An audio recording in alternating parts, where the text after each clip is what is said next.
Welcome po sa Kainang Pinoy. Ang ipipresent po ngayon ng mga luto ni Mahal ay ang humba.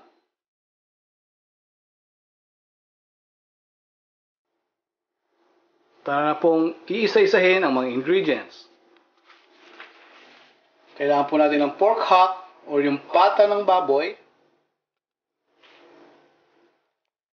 sibuyas, vinegar,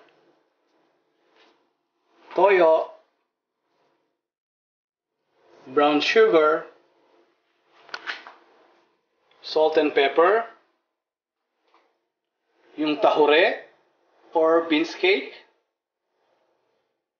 dahon ng laurel, pamintang buo, and about 2 cups of water. Okay po, ang unang step po na gagawin natin ay paglalahok-lahokin lang po natin ang mga ingredients sa isang mixing bowl. At para pong imamarinate ito,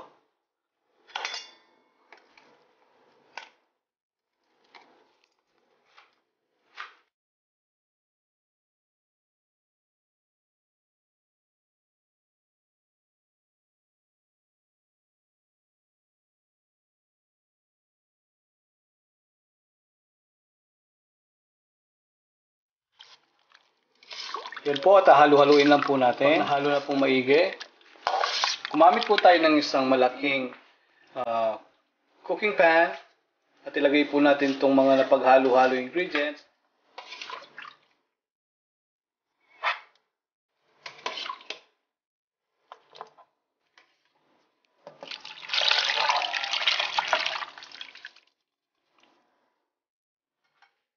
At sindihan na po natin ng kawali.